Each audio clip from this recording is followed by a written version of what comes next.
Welcome, you freaks, to Kawaii Fox News.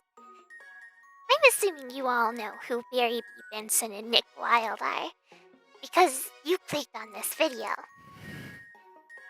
The only two important things to keep in mind for Barry and Nick is that Barry is a honeybee, while Nick is a gray fox. Nick Wilde is a gray fox because he has a black tail tip. Red foxes have white tail tips, and while gray foxes have black tail tips. This is very important. This is actually a very important thing people use to distinguish gray foxes from red foxes. 4 flavors of yaoi that Nick Wilde and Barry B. Benson could possibly be with symbiosis. The first category is healthy yaoi. They have a mutualistic relationship. Second category is one-sided love. Only one of them benefits from the relationship, or commensalism. Third category is toxic yaoi. They have a harmful, parasitic relationship.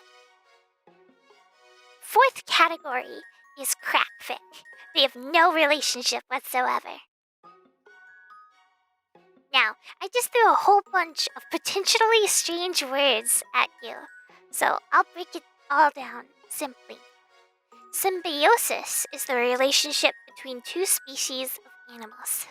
There are 3 ways animals of different species can interact, aside from the predator-prey dynamic. First is mutualism, or healthy yaoi. It is where both species benefit from each other, like a bee and a flower. A bee gets honey while the flower gets pollinated. Hey, pay attention, this is important. Second is commensalism, or one-sided love. One animal benefits while the other is unaffected or unbothered. Third is parasitism, or toxic yaoi. One animal species benefits while the other is harmed, like a tapeworm inside an animal. You also might be unaware of what crackfic means. A crackfic is a fanfiction with an absurd premise, pairing, or crossover. If Barry B. Benson and Nick Wilde have no relationship in the wild, then I'd say they fall under this category. With the scientific foundation for this yaoi pairing laid out, it's time to get into figuring out what exactly Barry B. Benson and Nick Wilde are to each other. Foxes and bees don't hang around each other, and don't necessarily need each other to survive. So, the big easy answer is crossed off. Bees don't need to pollinate foxes. Next way to go is predator-prey dynamic. Foxes can eat bees and their larvae. At first glance, this means toxic yaoi. However, gray foxes eat bumblebees, not honeybees, as bumblebees usually nest a lot lower than honeybees do. Gray foxes would also probably avoid getting stung and having their face all swell up by honeybee. That string of reasoning leads to another. Will honeybees sting foxes on sight? Will they kill foxes? Will I have to add tragic yaoi to the categories? The answer is no.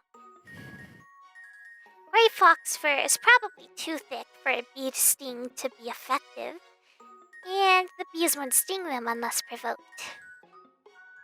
Going back to diet, foxes do love to eat honey and berries. The honey they get is from bumblebees, not honeybees, so Barry wouldn't be able to take Nick Wilde to court, and the situation wouldn't be toxic yaoi.